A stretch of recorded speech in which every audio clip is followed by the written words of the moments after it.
ከመሳቢያ ውስጥ ይዘው የወጣውን 10,000 ብር አምጣ። እንዴ የምን 10,000 ብር? የሆቴል ቤት ሳህን በማጠብና የዲሽ ሳህን በመጠገን ራሴን የማስተዳድር ታታሪ ሰው ነኝ። የዲሽ ጥገና ሙያ ውስጥ ከገባው ሰነባበቱ። ሳህን አጠባ የጀመርኩበትን ቀን ሳስበው ግን ለራሴ ይገርመኛል። የሆነ ቀን ዶክመንቴን ይዤ አዙሪት እንደያዘው ሰው ስራ ፍለጋ ከተማ ውስጥ ሲሽከረከሩ አልኩና ራበኝ። ሁሌ ሽሮ መብላት ስለታከተኝ ምን አባቱ ሺህ ዓመት አይኖር አልኩና ምሳ ለመብላት አንድ ሆቴል ገባው። ገና ከመቀመጤ አንዲት አስተናጋጅ መጣችና ምን ልታዘዝ አለችኝ። መታዘዝ ከሰነፍ መስዋዕት ይበልጣል ይላል ቃሉ። ቃሉን የምታከብሪ ጥሩ ሰው ነሽ። ፈገግ ብላ አመሰግናለሁ፣ ግን ያው ቃሉን ከማክበር ባለፈም አስተናጋጅ እንደመሆኔ መጠን ሰው ሲመጣ ምን ልታዘዝ ማለት ግዴታዬ ነው። ኧረ ስንት አስተናጋጆች አሉ መሰለሽ ከስተመር ተቀምጠው እያዩ ዝም የሚሉ። አንዳንዶቹማ ጭራሽ ስጠሪያቸውን ላይ ይገላመጣሉ። ድርጅቱ ስራዬን አክስሮልኝ ብሎ የቀጠራቸው ነው የሚመስሉት። ያው ሁሉም እኮ አንድ አይደለም። ሁሉም አንድ እንዳልሆነማ አንቺ አሳየሽኝ እኮ። እንደው ስምሽን ማወቅ እችል ይሆን? ትሁት አለችኝ። ስምን መልአክ ያወጣዋል ማለት አሁን ነው። ስምሽ ከጸባይሽ ጋር ሄዶ ልክክ ነው ያለው። አመሰግናለሁ። እሺ ምን ላምጣልህ? ገና ሳልበላት ትናሽ አጠገበኝ እኮ። በቃ ጋዝ ላይ ታምጭልኝ። እሺ አለችና ሄደች። እኔም እጄን ለመታጠብ ተነሳው።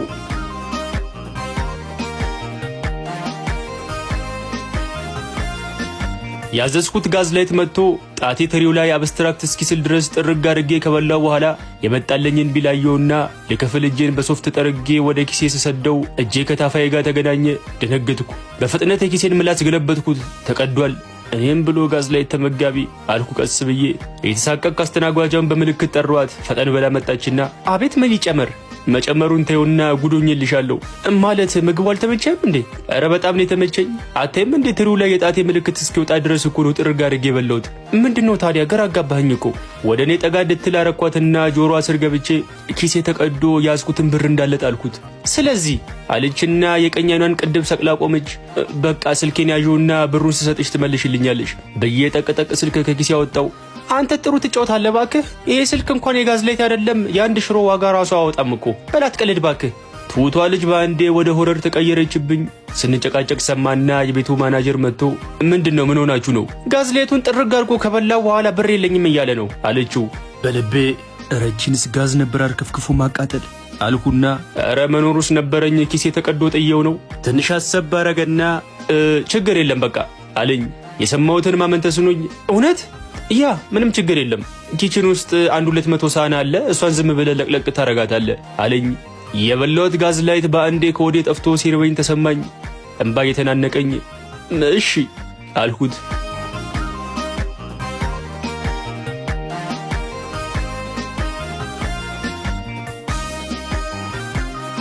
ማናጀሩ በሳህን አስተጣጠቤ ተማርኮ የሆቴል ቤቱ ቋሚ ሳህን አጣቢ አድርጎኝ ከተቀጠርኩ ሰነባበቱ። ሳህን አጥቤ ስጨርስ በሳህን የሚቀርብልኝን ምግብ እጥብ አድርጌ በላና ወደ ዲሽ ሳህን ጥገና ሄዳለሁ። በዚህ የተነሳ በጓደኞቼ ሳህኔ የሚል ቅጽል ስም ወጣልኝ።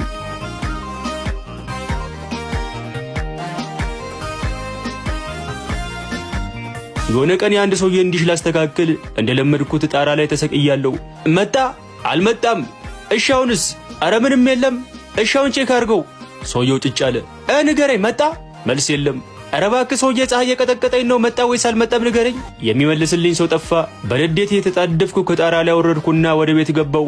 ሰውየው ሶፋ ላይ ቁጭ ብሎ ፈታ ብሎ ቴሌቪዥን እያየ ነው። ተበሳጨው። ምን ሆነ ነው? መጥቷል ብለህ አትነግረኝም እንዴ? እንደዛ እየጮኩ ወይ አለህ እንዴ? የምወደው ቀጠናዊ ፕሮግራም ጀምሮ ዘንግቼ እኮ ነው ይቅርታ አለኝ። ጭንቅላቱን በቃጠና በለው አለኝ።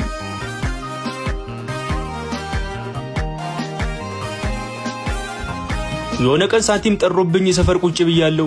ድንገት ስልኬ ጠራ። አነሳሁትና ሄሎ ሃሎ ኢዮብ ዲሰሪው ነህ አሉኝ። ሆኖ አሮጊት ሴትዮ። አዎ ነኝ ማዘር።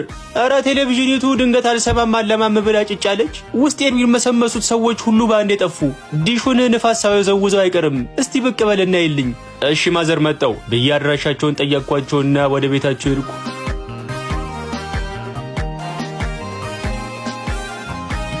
ቤታቸው ደርሼ ዲሹን ሳየው ሪሲቨሩ ኦፍ ከመሆን ውጪ ሌላ ምንም የተበላሸ ነገር የለም። ከራሴ ጋር ሞግት ውስጥ ገባው። ዝም ብዬ እንዳልሄድ ኪሴ ውስጥ 5 ሳንቲም የለም። ብር ብቀበል ደግሞ ያወቁ ቀን እርግማናቸው ይደፋኛል። ምን ይሻላል? እርግማን ከችግር ያበልጥም። ብር ሳገኝ መልስላችኋለሁ አልኩና ከባድ ብልሽት ያለበት ለማስመሰል ጣራ ላይ ወጥቼ ለ5 ደቂቃ ያህል ጥርሴን የፋቁ ከቆየው በኋላ ወረድኩና ቤት ገብቼ ሪሲቨሩን አበራሁት። ወዲያው ሰራ። እሰይ ተባረክ። የሆነ የምከታተለው ድራማ ነበር፣ እሱ ያመልጠኛል ብዬ አዝኜ ነበር። ገላገልከኝ። ስንት ነው ፍራንኩ ታዲያ? 400 ብር ብቻ። በቃ ችግር የለም አሉኝ። እንደሌላ ሰው ቀንስልኝ ብለው ይሟገቱኛል ብዬ ስጠብቅ ወዲያው ተስማሙ። ትሽ ምን ነበር ትንሽ ዋጋ ጨምሬ በነገራቸው ብዬ ተበሳጨው። በቃ ችግር የለም ቀጣይ ወር ጡረታ ሲወጣ ሰጣለሁ አሉኝ። ቀጣይ ወር ጡረታ ሲወጣ ሰጣለሁ፣ ቆንጆ ሽሮ ያንተከተኩ ነው እሷን ቀምሰህ ትሄዳለህ ብሎኝ ወደ ጓዳ ገቡ። እበላለሁ ብዬ መበላቴን እያሰብኩ ክፉኛ ተከስኩ።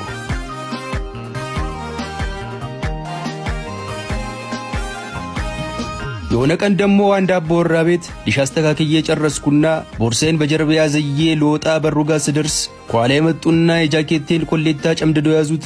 እንዴ ምን ነው? ከመሳቢያ ውስጥ ይዘው የወጣውን 10,000 ብር አምጣ። እንዴ የምን 10,000 ብር? የሌባ አይነ ደረቅ መልሶ ልብ ያደርቃሉ። አረ ተረትና ምሳሌን ተውትና የምን 10,000 ብር ነው የሚሉኝ? መሳቢያ ውስጥ የታሰረ 10,000 ብር አስቀምጬ ነበር። አሁን ሳየው የለም። ሳሎን ቤት ደግሞ ከኔና አንተ በቀር ማንም አልገባም። ከኔና እርሶ ውጪ ማንም ካልገባ እርሶ ይሆናል በቃ ወሰዱት። እኔ ምንም ማውቀው ነገር የለም። እሱን እዛው ታወራዋለህ ብለው እየገፉና እያዳፉ ወደ ጣቢያ ወሰዱኝ።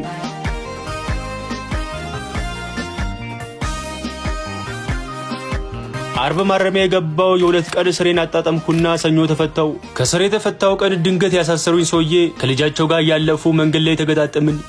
ልጅዮ አሉኝ ዝግ ባለ ድምፅ። ምን ላርጎት? ልጃቸው ፈጠን ብላ የዛን ቀን እኮ 10,000 ብሩን እኔ ነበርኩ ለሾፒንግ ብዬ ከማሳቢያ ውስጥ የወሰድኩት በጣም ይቅርታ አለችኝ። ሾፒንግ በወጣች የሀብታም ልጅ ቀብጣ እዮብ በማያውቀው 2 ቀን ተቀጣ የሚል ስንኛ አንጎሌ ላይ የተመላለሰ መንገዴን ቀጠልኩ።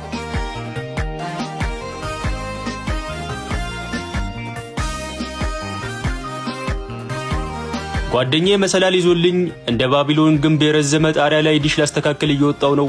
ነግሬያለሁ ጠበቅ አድርጊ ያዝ እንዳልፈጠፈጥ። አራተም በቆቅ በእናትህ ይዤዋለሁ ዝም ብለው ውጣ ዋ ነግሬያለሁ ብዬ አስጠንቅቄው ባለማመን 10 ጊዜ ወደ ታች እያየው ጣሪያ ላይ እየወጣው ያለ ድንገት ትልቅ መቀመጫ ያላት የቤቱ ልጅ ከውስጥ ወጣችና የተገላበጠች ባጠገባችን አለፈች።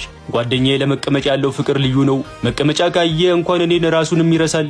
በስጋት ውስጥ ሆኜ ነግሬያለሁ ብሩክ ተረጋግተህ ከራስ ጋር ሁንና መሰላሉን ጠበቅ አድርጊ ያዝ። መሰላሉን ጠበቅ አድርጎ መያዝ ዘነጋና መቀመጫዋን ጠበቅ አድርጎ መያዝ ጀመረ። መሰላሉ ተንሸራተተ። ሳጥናኤል እንኳን ከሰማይ ወደ ምድር ያልተፈጠፈጠውን አፈጣፈጥ ተፈጠፈጡ። እግሬ ተሰበረ።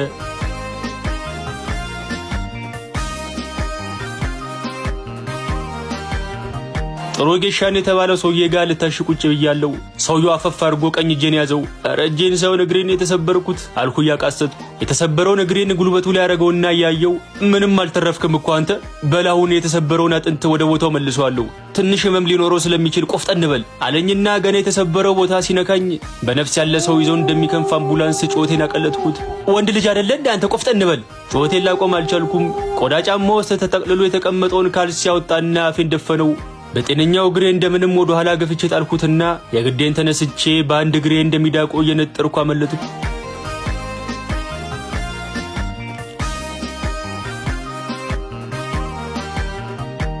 እግሬን በነጠላ ተጠቅልዬ ቤት ፍራሽ ላይ ተኝቻለሁ። ጓደኛዬ አብሮኛል።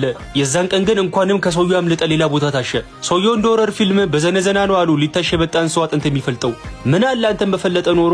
በአንተ ሴሰኝነት የተነሳ ነው እንደዚህ መከሬን እየበላ ያለው ታውቃለህ አይደል? አሁን መከራ መብላቱን ተውና አንካ ጁስ ጠጣ ብሎ በፌስታል ያመጣውን ዋው ጁስ አውጥቶ ሰጠኝ። ክዳኑን ከፈትኩና ጎንጨት አልኩ። ይጥማል። አንተ እንዴት አባቱን የሚጥመው ባክህ? እንደዚህ የምታመጣልኝ ከሆነማ በቃ ሁሌ እሰበራለሁ። እውነትም ዋው ጁስ አልኩና አይኔን ጨፍኜ እስኪ በቃኝ ድረስ እንደቀደኩት። በመጠኑ እያገገምኩ ነው። ትከሻዬ ላይ ጋቢ ጣል አድርጌ ግቢ ውስጥ ቁጭ ብዬ ከጓደኛዬ ጋር እያወራው ነው። አቤት ትናንት የሄድኩበት ማሳጅ ቤት በቃ እንደ አዲስ ፋክተሪ ሞዴል ሆኜ ነው የወጣሁት። ያሸችን ልጅ መዳፍ ደግሞ እንዴት አባቱ እንደሚጸዳ እንደ ርግብ ላባ ነው የሚለሰልሰው። ከመቼ ጀምሮ ነው ደግሞ አንተ ማሳጅ ቤት ሄደህ መታቸት የጀመርከው? ጀርባን ሲያም እንኳ ሰው ጠርታ አይደል እንዴ ጀርባዬ ላይ ቁሙልኝ የምትለው? እሱ ያለፈ ታሪክ ነው ወንድም አለም። አሁን አብዴት አድርገናል። ቆይ እንደውም ሰሞኑን ወስድና ራስህ አይተህ ተመሰክራለህ አለኝ። እስቲ እናያለን አልሁትና ሌላ ወሬ ጀመርን። በሳምንቱ ከጓደኛዬ ጋር ተያይዘን ያለኝ ማሳጅ ቤት አብረን ሄድን። ጓደኛዬ የነገረኝ ነገር ሁሉ እውነት ነው። የልጅቷ አስተሻሸት ይማርካል። የመዳፏን ልስላሴ በአይኔ ብቻ በማየት አጣጣምኩት። እዛው ልብስን አውላልቀ አልጋው ላይ ተሰቀል አለኝ። እሱ ይጨርስና አንተ መታሸት ትችላለህ አለችኝ። ድምጿም እንደ መዳፏ ለስላሳ ነው። ግድ የለም ቀጣይ ተዘጋጅቼ መጣና በደንብ ታሽኛለሽ ፈገግ ብላ እሺ አለችኝ።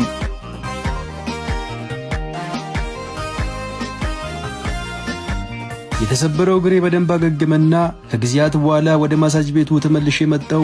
ወገቤ ላይ ፎጣ ገድሜ መታሻ አልጋው ላይ ቁጭ ብያለሁ። ያለ ስላሳ መዳፍ ጀርቤ ላይ ሊያርፍ መሆኑን እያሰብኩ የተደሰትኩ ነው። ድንገት የማሳጅ ቤቱ ባለቤት ወደ ውስጥ ገባችና የቤታችን የማሳጅ ባለሙያ በግል ጉዳይ ምክንያት ስራዋን ስለለቀቀች በእርሷ ቦታ ሌላ ጎበዝ ባለሙያ ቀጥረናል፣ በአዲስ ባለሙያ ትታሻለ አለችኝ። እሷን ብዬ መጥቼ መልቀቋን ስሰማ ቅር ቢለኝም አዲሷ ከሷ የተሻለች ትሆናለች ብዬ በማሰብ ፈገግ አልኩና እሺ አልኋት። ድንገት የሆነ ሰውዬ በጃፖን የሆነ የተንጎማለለ ወደ ክፍሉ ገባ። ያኔ ግሬን ሊያሸኝ ብሎ እንደሚዳቆ በአንድ ግሬ የነጠርኩ ያመለጥኩት ግለሰብ ነው። ወደ ሴትዮዋ ያየው እንዴ ምንድነው? ተክሉ ይባላል፣ አዲሱ የማሳጅ ቤታችን ባለሙያ ነው ብላኝ ሄደች። ምን? ያኔ ግሬን ሳልጠግን በማምለጥ በእውነቱ ሲከነከነኝ ነበር። ዛሬ ጊዜ ርዚው አገናኘን። ኧረ እኔ ጌታ ተሽሎኛል፣ አሁን በጣም ደህና ነኝ፣ እሱን አይቼ ነው የማረጋግጠው ብሎ መጣና ግራግሬን አፈፍ አድርጎ ያዘው። ጮቴን አቀለጥኩት።